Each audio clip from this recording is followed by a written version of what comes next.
저는 15년 해군 배를 탔어요. 그리고 우리 박정희 대통령이 이 나라를 어떻게 하면 잘 사는 나라 만들 것인가 하고 골몰하던 가운데 젊은 청년들은 독일 탕부로, 그 다음에 우리 누나들은 간호사로, 그 중에 해군은 배 짐 싣는 것만 배우면 돼요. 그 군함하고 틀리는 게, 상선하고 틀리는 게 짐 싣는 거, 기간은 꼭 같고. 그래서 해군 지원하는 사람들에게 제대를 시켜서 외국 선박에 취업시키는 그 일을 했어요.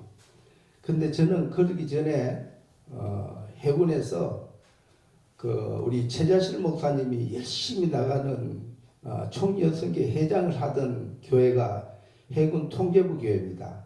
이승만 대통령께서 시내에 오시면은, 별장에 오시면 꼭 주일날 그 강아지 3마리 몰고 호린체스 여사님과 함께 걸어서 한 1km 돼요. 그러신데도 꼭 걸어서 가실 때 우리가 뒤에서 이제 쫄쫄 따라가서 예배드리고 그렇게 하면서 그때 제가 시내 회장을 했습니다. 그래서 제대를 결심하려 했는데, 그때 제가 진해에서 가장 가난한 교회에 등록을 해서 육군대학교 옆에 있는 교회에 집사생활을 열심히 하다가 하나님께서 교회를 지으라고 그래서 그 양화장 옆에 땅을 사가지고 교회를 짓고 있는데, 교회를 지어놓고 얼마 안 있다가 제가 37에 장로가 됐어요. 그래서 5월 15일 날 제 결혼 기념일을 해서, 그날 마침 주일이라서 우리 목사님께서 장로 취임을 했는데, 지금 그렇게 됐어요. 제대를 할 것인가 말 것인가. 그래서 목사님께 상담을 하니까 펄펄 뛰잖아요. 지금 장로를 시켰는데 장로가 외항선 타고 나가버린다고 그러니까 안 된다고 그래요. 그래도 그래서 이제 제가 기도하러 갔습니다. 산기도를 가서 이제 바위에 예수님 본따서 이제 바위에 이렇게 앉아가지고 하루 종일 기도하고, 두 번째 저녁에 기도를 딱 하는데 이상하게 눈이 떠이고 싶어요. 눈을 딱 뜨는데 뱀이 올라와요. 그 바위로. 그래서 그 돌을 갖고 내가 딱 던졌는데 맞았어요. 그 뱀이 딱 죽더라고요. 그래서 이제 내려왔어요. 제대하라 그러는가 보다. 응답이라고. 그래서 제대를 해서 제가 1978년도에 성경회원 취직을 해서 제가 그때 제가 제대를 하면서 응답받은 것이 뭐냐면은, 너는 5대양 6대주에 복음을 전하라. 교회를 통해서 선박교회를 복음을 전하라. 그 응답을 받고 내려왔기 때문에 청경 많은 선박 회사가 있었어요. 그 당시에. 근데 청경이라는 회사가 있더라고요. 그래서 미련하게 거기다 이력서를 이어놨어요. 근데 6개월 동안 소식이 없어. 그 나중에 배를 타고 나니까 그 당시에 배 타기가 굉장히 힘들었습니다. 엄청난 돈을 커미션을 줘야만 배를 태워주는데 이 미련하니까 모르니까 그럼 무조건 기도만 하고 있는데, 한 6개월 후에 청경회원에 취업이 돼서 일본을 왔다 갔다 하는 이런 배를 탔어요. 탔는데 저희 배 탄 주 목적이 돈을 벌기 위해서 배를 탄 것이 아니고 뭐예요? 5대양 6대주에 복음을 전하라는 목적으로 목사님한테 약속을 하고 또 내가 응답받았고, 그래서 당당하게 배를 타고 있는데 한 7년 동안에 열심히 배를 기도하고 있었어요. 근데 하루는 제가 이제 주로 일본의 고베 항하고 오사카 항하고 나고야, 그 다음에 요코스카, 이 네 항구를 왔다 갔다 하는 전기선을 선장이 되어서 하는데, 선장을 되면은 사실은 입항하면은 배에서 있으면 선원들이 굉장히 불편해요. 그러니까 많은 사람들이 밖에 나가서 그 소위를 하는데 저는 그때 인도식 목사님이라고 순복음교회 목사님이 계셨어요. 그분이 차를 갖고 학원이라는 그 기도원에 올라가서 항상 기도를 해요. 그런데 그 몇 년 동안 기도하고 있는데 이번에 가면은 선박 서른 승교회가 조직될 것이라고 응답을 받고 내려와서 신나잖아요. 맨날 기도하고 제대 목적이 그것인데, 아니 그렇게 해서 딱 출항을 했는데 방파제를 통과하고 나니까 기관장이 올라와가지고 아니 선장이 큰일 났습니다. 그 왜 그랬냐? 기관이 고장나 버렸다는 거요. 그래서 외항에다가 투표를 하고 얼마 있으면 되겠냐 그러니까 한 2시간이 된대요. 그래서 이제 투표를 하고 기다렸는데 한 8시간 만에 수리가 되어버려요. 2시간이 8시간 딜레이 되어버렸잖아요. 그때 왜 그러냐면은 선장은 배를 출항하기 전에 반드시 그 기상을 파악을 해야 돼요. 태풍이 올라오느냐, 바람이 세게 오는 부느냐. 근데 괜찮더라고요. 충분히 그 요코하마에서 요코스카까지 가는 데는 그 4시간이면 가요. 그래서 거기 가서 이제 피항을 하려고 목적을 하고 출항을 했는데, 아니 2시간이라는 게 8시간 밖에 딜레이 되어 버렸으니까. 그런데 외항이 탁 나오자마자 파도가 시작했어요. 도저히 못 가서 그 조그만 항구에 입항을 해가지고 투미를 하고 기다리는데, 그때 직통으로 우리 배 있는 쪽으로 태풍이 올라오는 거예요. 지금 올라오면서 그 뭐 항구에 들어가면 괜찮을 거예요. 어선도 많이 들어와 있고 이제 이렇게 투미를 하고 있는데 바람이 얼마나 많이 세게 부는지 닷을 2개를 다 놓고 일항사가 앞에 가 있는데 앞에서 이제 당기고 서죠. 그 배 제일 앞쪽에 그 일항사 자리예요. 선장은 이제 위급할 때는 어디가 이제 브릿지라고 그 컨트롤 그 룸에서 이제 이렇게 하고 있는데 일항사가 들어와서 한다는 소리가, 선생님 도저히 안 되겠습니다. 지금 우리 죽기 직전이니까 브릿지 톱 브릿지 올라가가지고 기도하래. 이 사람들은 벌써 우유도 다 찢어지고 바람에 다 날아가고 아주 생기처럼 물에 빠진 생기처럼 와가지고 우리가 키를 잡고 있을 테니까 기도하러 브릿지 올라가래. 그래서 브릿지 타고 올라가니까 뭐 옷은 다 젖어버리죠. 그래서 그때 이제 생각이 이제 통신사는 계속 기상을 보고하는데 우리 배가 있는 대로 태풍이 올라오는 거예요. 코스가. 그러니까 틀림없이 죽는 겁니다. 전 선원이 다. 그랬을 때 제가 톡불에서 기도하면서 그때 우리 큰아들이 초등학교 5학년이었어요. 지금 목회하고 있는데, 그리고 막내 아들도 지금 이제 목회를 하고 있는데, 막내 아들은 2학년이었고 딸이 3학년이야. 근데 제가 7살에 아버지가 돌아가셨거든요. 가장 정말 어린이들에게 아픔이 뭐냐면은 아버지가 없다는 거. 우리 때는 아버지가 없으면 호로자식이라고 그래요. 그 시골에서 만날 내가 조금만 자면 저 새끼 저거 호로자식이니까 저짓 한다고.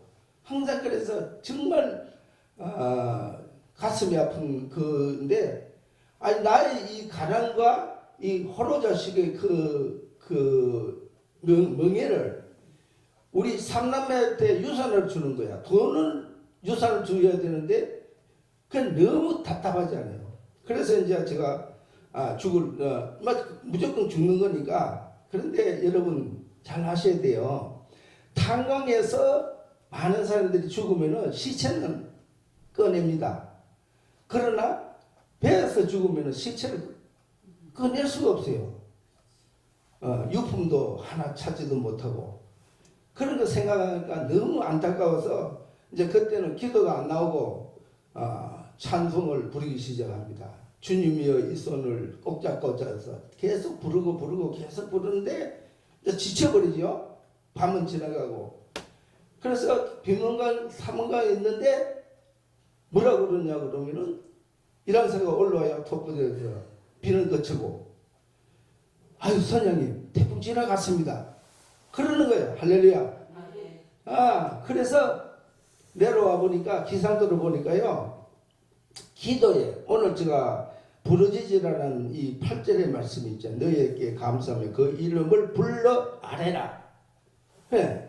그렇게 간절히 기도했더니 갑자기 고기압이 하나 딱 생기가 고기압한테는 태풍이 저기압은 꼼짝 못하잖아요. 생겨가지고 지금 일본 세계 기상도에 유례가 없는 태풍은 항상 이 타원형으로 이렇게 지나가게 돼 있어요. 타원형으로 지나가게 있는데 90도로 딱 끊겨가지고 어디로 가버렸냐면 제주도로 가버렸어요. 그래서 안전하게 오니까 그때 내가 느낀 것이 뭐냐면은 이거 선언 성계는 무조건 되는 거다.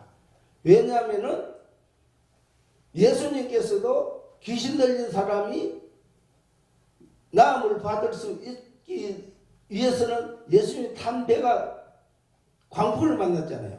그죠? 그게 딱 떠오르면서 자신있게 와서 입항을 해가지고 선포를 했습니다. 그런데 마침 그때 한 사람이 저를 찾아왔어요.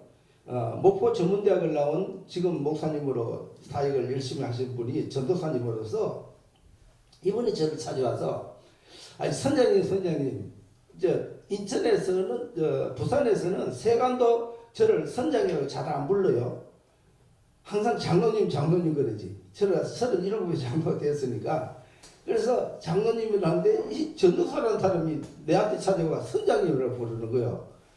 선장님 제가 지금 목포에서 선언 소개를 하기 위해서 여기 왔는데 어떻게 할지 갈 길을 모르겠다고 그러는 거예요.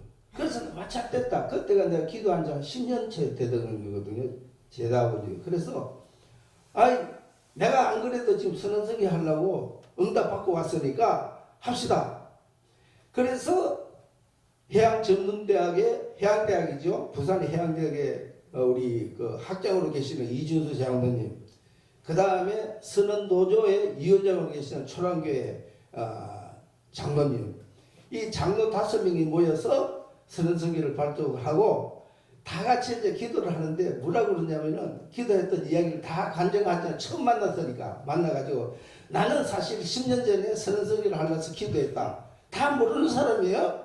다 모르는 사람들이 한 자리에 모여서 간증하는 것이 10년 전부터 내가 기도하고 있었다는 거죠. 그래서 선언성계를 조직하게 됐습니다.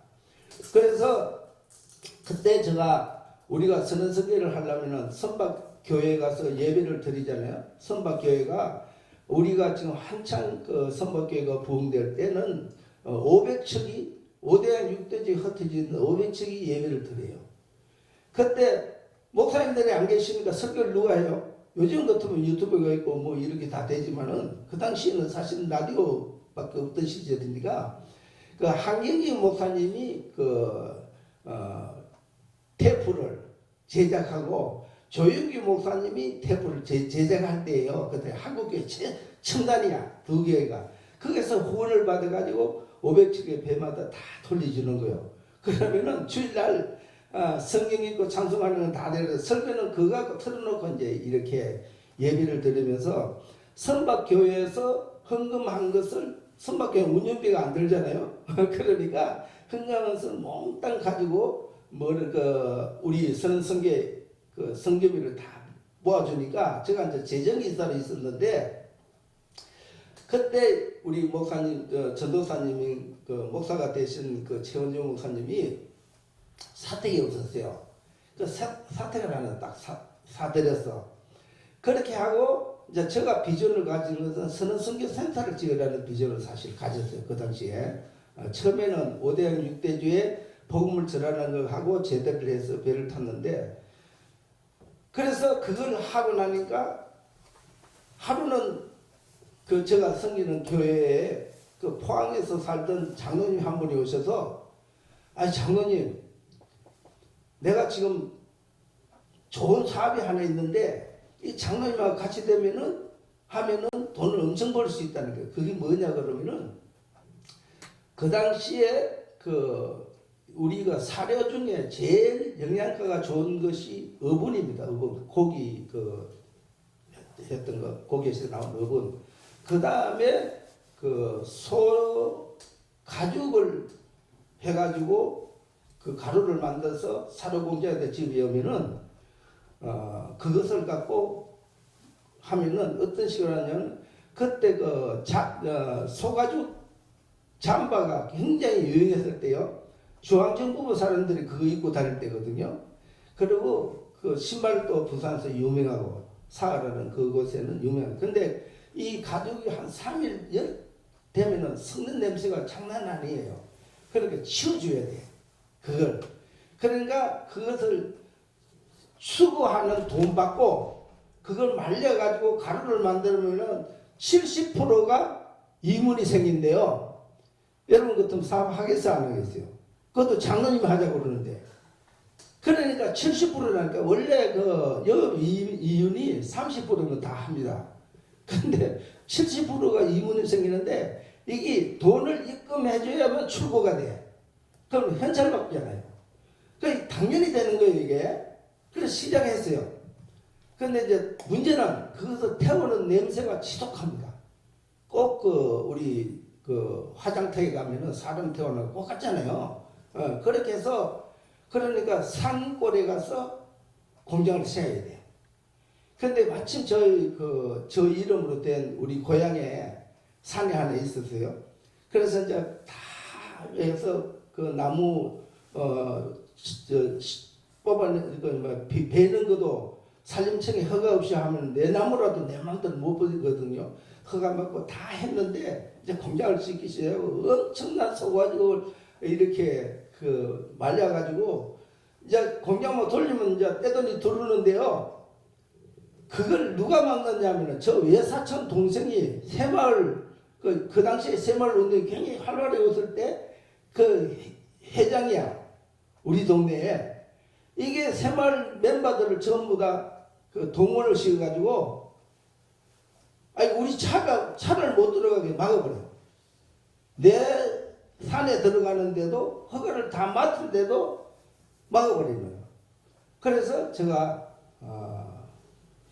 선언성계를 잘 떼고 있는데 센터 짓기 위해서 그것을 했는데 아니 한 1년 되니까 그때 이미 우리 애들은 이제 대학 졸업반이 연세대학 우리 큰아들이 이제 연세공대 졸업반이었고 그 다음에 작은아들이 연세 신학대학교에 1학년 들어가는데요. 그 부도가 나버렸어요. 그런데 사업하다가 부도 나는 거는요 평생 버는 거 한 달이면 끝나. 그렇게 쉽게 망하더라고. 그래서 이제 제가 할 수 없이 다시 이제 배를 타러 성경에서 그만두고 이제 배를 타러 나이지리아에 가요. 나이지리아에 가가지고 그때도 나이지리아에 김영삼 대통령님의 그 동생이 거기서 사업하고 있었어요. 그 다음에 대우가 그때 많이 나가 있었어요. 그래서 그 당시에 외국에 가면은 한국은 몰라도 조영기 목사님 알아요. 그 아프리카 쪽에는 순복음교회가 엄청 많이 선교를 많이 하고 있었다니까. 그렇게 해서 나이지리아 대사관을 빌려가지고 교회를 개척하기 시작합니다. 나이지리아에서. 그래서 2년 있다가 제가 이제 인천을 와가지고 인천 오니까 제가 부도가 나도 뭘 해야 되느냐면은 은행에서 빌린 것은 부도 나면 변제가 되는데 사채 빌린 거 있잖아요. 이건 안 된다니까요. 그래서 2년 만에 그 사채를 다 갚고 송금을 다 해줘서. 그런데 원래 나이지리아라는 거는 기후가 굉장히 우리하고 틀려서 계약이 1년밖에 안 됩니다. 선성 계약이. 근데 제가 가서 저 어떤 게요? 복덩어리잖아요. 그죠? 근데 거기 그 회사에 두 번째 배 선장을 갔는데 제가 있을 때 배 4척을 샀어요. 여러분 어선 4척이 아니라니까요. 유조선 4척이면 수십억이에요. 그러니까 이 선조들이 도저히 귀국을 안 시켜주는 거예요. 그래서 이제 다시 연기한다고 그러니까 우리 박근사가 이혼하자고 그래. 배가 그렇게 좋으면 이제 빚을 갚기 전에는 아무 소리 안 하더니 이제 사채까지 다 갚고 나니까 더 겠다고 그러니까 이혼하자고 그러는 거야. 그래서 이제 그 말을 듣고 할 수 없이 이혼을 어떻게 해요, 장로가. 그가 우리 박근사 엄청 사랑하는데. 예? 그래서 할 수 없이 귀국을 하니까 회사에서 뭐라 그러냐면은 그때 이제 제가 타던 배가 그 회사에서 가장 수익을 많이 올렸어요. 그러니까 그 많은 배를 그 탑세처를 살 정도로 그렇게 하니까 회사에서 보너스로 원하는 게 뭐냐고 그러더라고요. 그래서 제가 이제 그 성지순례를 못 갔어요, 제가. 그래서 성지순례를 부부가 좀 같이 가도록 해주시면 좋겠다 했는데 그때 제가 타던 배가 팔렸어요. 팔려가지고 옮겨주는 그 이제 배를 그 인계해주는 항구가 어디냐면 나스팔마스라는 데가 있어요. 그때 나스팔마스라는 그곳은 한국 그 원양어선 배들이 가장 많이 나가 있던 기지예요. 거기가. 그게 그 이종복 목사님이라는 분이 우리 해군 선배님이신데 몰랐어요, 저는. 근데 그게 그 안수 집사가 우리 선언선교회 나스팔마스 지사장을 있었어요. 믿음이 굉장히 좋으신 분인데 그래서 하여튼 거기 갔어요. 가가지고 입방을 딱 하니까 이스라엘에 전쟁이 일어나가지고 언제 끝날지 모른다는 거예요. 그런데 이제 우리 박근사는 이제 우리 회사에서 이제 나스팔마스까지 안내해가지고 왔잖아요. 그래가지고 이제 만났어요. 그 호텔에서 이제 만나가 우리 박근사는 호텔에 있고 나는 이제 배에서 있고 이런데 도착하자마자 우리 이종우 목사님이 뭐라고 그러냐면은 김장로 일주일간 부흥회 좀 하래. 그래서 제가 아이고 목사님 저는 지금 사업 망해가지고 성경책 하나 가지고 나이지리아 가가 2년 만에 귀국하는데 아니 부흥회를 부흥 강사도 아니고 어떻게 내가 부흥회를 합니까? 그랬더니 이 양반이 부흥회를 당신이 하는 거야? 하나님이 하는 거지. 하라면 해. 그래서 내가 그럼 하는데 일주일 동안에 내가 기도를 하고 나서 와서 다시 말씀드리겠다고. 그랬더니 이제 그 기도원이 있어요. 순복음교회 기도원에 역시 그 바위 위에서 기도를 하는데 3일째 되는 날 하나님께서 그렇게 나스팔마스로부터 시작해 저 희망봉까지 바다가 황토물로 쫙 있던 것이 새파란 바닷물로 쫙 변하는 걸 보여주시더라고요. 그래서 이제 비전을 가지고 부흥회를 시작했어요. 그래서 제일 먼저 부흥회를 하면서 시작하는 여러분들 세계에서 제일 큰 교회가 어떤 교회요? 그러니까 처음 다 여기도 순복음교회요. 딱 그러더라고요.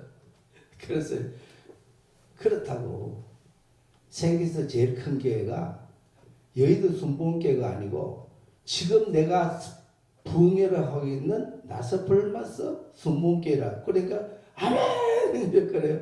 이제 이유가 있어야 되잖아요. 제일 크다는 게. 지금 내가 설교하는 이것이 그때 이제 그 통신으로 우리 선박교회는 처음 방송될 때거든요. 내가 이제 이야기를 하죠. 통신으로 처음 통신사 통해 가지고 며칠 저녁에 성경은 인도양에서 고기 잡는 배에서 성경 봉독하시오. 그 다음에 대표기도는 태평양에서 고기 잡는 배, 대서양에서 특송 이렇게 하는 거예요. 그렇게 해서 그러면은 어느 교회가 제일 커요? 내가 서 있는 이 교회가 제일 크잖아요. 크잖아요. 그래서 그렇게 이제 뭐 어떻게 했는지 몰라. 하여튼 당신이 하는 거 아니고 우리 담임 목사님 그러거든요. 당신이 하는 게 아니고 하나님이 쓰시니까 그래서 이제 하루 저녁 하고 나서 목사님 왜 저를 지금 일주일간이나 부흥회를 시킵니까? 그랬더니 그때 제가 가기 전에 전두환 대통령이 나스팔마스를 방문한 적이 있어요. 전두환 대통령이. 근데 그분이 올 때 그 나스팔마스는 비가 잘 안 옵니다. 그래서 그때에 귀한 손님이 오면은 비가 엄청 많이 온대요. 근데 내가 나스팔마스 갔을 때 비가 제일 많이 왔다는 거지. 근데 내가 사실은 부흥회를 하기 전에 누가 다녀가셨냐면 조윤기 목사님 다녀가셨어요. 그 교회를. 그런데 조익기 목사님 오실 때는 비가 그렇게 많이 안 왔는데 당신 지금 입항할 때 비가 제일 많이 왔으니까 하나님이 복 주실 거라고 우리 교회를 위해서 당신을 위해서 한 게 아니고 하나님께서 우리 교회를 복 주시기 우리 교인들한테 복 주시기 위해서 이렇게 당신을 세우는 거라고. 그래서 이제 하면은 대표기도를 할 때는요 파도가 많이 치면은 이 주파수가 연결이 안 되잖아요. 그럼 잘 안 들려. 그때부터 우는 거예요. 교인들이 사정없이. 왜? 자기 남편이 지금도 바다가 있잖아요. 바다가 있는 남편이 그 파도밭에 고생하는 걸 생각하니까 내 말씀의 은혜를 봐서 우는 게 아니고 남편 생각해서 대성통곡들 하고 있는 거예요. 그게 선언가족의 그 아픔입니다. 그렇게 해서 부흥회를 이제 끝날 때쯤 되거나 이제 서기순이는 아니 물 건너 가버리고 그러니까 이제 한 달 정도 지나면서 마지막 귀국하기 전에 이제 부흥회를 했는데 그래서 제가 마무리를 하려고 그러니까 담임 목사님께서 당신 귀국하는 시간을 이야기하지 말래 교인들한테. 그러니까 왜 그러냐 그랬더니 우리 교인들이 급승 받아가지고 은혜 받으면 매해져서 당신 입국도 못한다 출국 못한다는 거예요. 그래서 이제 몰래 갔어요. 사실 광고 안 하고 그렇게 했는데 이제 귀국을 했죠. 귀국하려고 보면 제가 어떻게 한국 돈 하나도 없잖아요. 그랬는데 우리 박관서가 돈 얼마 가져왔냐 그랬더니 2만 원 가져왔대 한국 돈. 아니 그래서 아니 여보 외국에 오는 사람이 돈 2만 원 갖고 돈 2만 원 갖고 외국을 온다는 게 말이나 되냐고. 그래도 한 20만 원 갖고 와야지. 돈이 없으면 달러를 이렇게 바깥을 준비를 해야지. 아니 당신이 있는데 오는데 왜 내가 돈이 필요하냐요. 할렐루야. 그래서 그럼 2만 원 왜 가져오니까 김포공항에서 인천까지 가려면 택시 타고 가야 되잖아. 그래서 기부를 했어요. 하니까 이미 우리 아들들은 아까 이야기한 대로 제가 이제 왔을 때는 큰 아들은 졸업을 했고 그 다음에 막내 아들은 신학교를 이제 연세신학교를 열심히 다니고 딸내미도 열심히 다녔는데 그래서 가족의 얘기를 했어요. 이제 빚은 다 갚고 내가 사실은 하나님께서 대한민국에 태어나게 해주신 것은 너희들 잘 들어. 삼면인 바다에 우리나라 유교사성이 있어가지고 배 타는 사람들은 전부 다 뱃놈이라고 무시해. 가장 가난한 사람들이 배 타는 걸 알고 있어. 그러나 연세대학 나온 사람들도 해양대학 나가 배 타러 가고 막 그랬거든요. 그걸 이해를 못해요. 그러니까 그게 중요한 것이 아니고 푸른 바다에 그리스도의 계절이 오게 하기 위해서 아버지를 부른 것 같다. 그러니까 내가 선언선교회 센터를 내가 짓겠다. 내가 복음 믿다가 지금 아버지가 망했는데 이제는 내가 복음을 안 믿고 누가 복음대로 한번 살아볼 테니까 너희들 지금부터 아버지 신세질 사람 생각하지 말라고. 그러니까 애들이 이제 다 알잖아요. 어릴 때부터 아버지 선언선교하는 걸 보고 살잖아. 아버지 저희들 문제는 이제 대학 다니니까 걱정하시지 말고 하시는 걸 하라고 그러더라고. 그래서 이제 인천 선언선교로 한국 선언선교 지부가 사실은 제가 지부장을 발령했는데 제가 이제 인천 선언선교를 이름을 바꿔서 독립을 했어요. 그래서 인천에서 선언선교를 하고 있는 기간이 31년입니다. 31년. 제가 배 탄 기간이 31년이에요. 그래서 31년 차 제가 그러고 나서 조혁기 목사님이 귀국하자마자 저를 최하실 목사님이 그런 관계라고 그랬잖아요. 사실은 조혁기 목사님 저 고향 선배님이 돼요. 그러니까 이제 저 이야기 많이 했겠죠. 그리고 조혁기 목사님이 제가 일본에 가 있을 때 부흥회를 오면 꼭 오라고 불러가지고 호텔에서 같이 대하라고 했으니까 이제 기도를 와서 간증하면 하라고 그래요. 그때 작은 교회를 많이 다녔어요. 그다음에 서른성일 하려면 알려야 되잖아요. 그 작은 교회를 많이 다녔는데 얘도 순복음교회에서 오라고 그러는 거예요. 그래서 얘하고 갔어. 그런데 여의도 순복음교회 반대편 가는 버스를 탔어요. 저는 어디를 모르니까 배 타다가 내렸으니까 한참 나타날 것 같는데 안 나타나는 거예요. 그래서 기사한테 물었어. 여의도 순복음교회를 가려면 왜 이리 가는 얘기야? 내가 잘못 간 게 아니고 당신이 잘못 타가지고 왜 내 탓을 하느냐고. 그래서 이제 여의도 순복음교회 가서 제가 간증한 첫 간증이 뭐냐면은, 여러분들 천국 가는 길이 다 똑같다 그러지만은 사실은 그렇지 않다. 바른 길을 타 내가 버스를 타고 이렇게 해가 둘러왔다 이거죠. 사실은 2시간 전에 가려고 버스를 탔는데 30분 전에 도착을 했어요. 반대로 가서 10분 갔다 다시 왔으니까. 마무리 짓겠습니다. 여러분, 우리가 예수를 믿는다고 하면서 정도를 믿고 가야만 바른 길을 가는 거예요. 천국 간다는 사이비 그 교단에 발달해가지고 둘러 회개하고 오면은 후회가 된단 말이죠. 그래서 오늘 간증은 시간이 되었기 때문에 이로써 마치고 기도하겠습니다. 사랑해 주님 감사합니다. 부족한 저희들 이 땅에 할 일이 있어서 하나님께서 마지막 시대에 서시고자 세워주신 대제사장 국가인 대한민국에 태어나고 우리 한 사람 한 사람을 들어서 서시고 계심에 감사를 드리며 오늘 또 이렇게 미련한 종이 한평생 살아오면서 주님이 함께 해주시고 우리 선한 성결을 서주신 것을 모든 성도들에게 고백하게 해주시니 감사합니다. 우리 삶이 하나님이 영광되게 하여 주시옵소서. 감사하고 예수님 이름으로 기도했습니다. 아멘.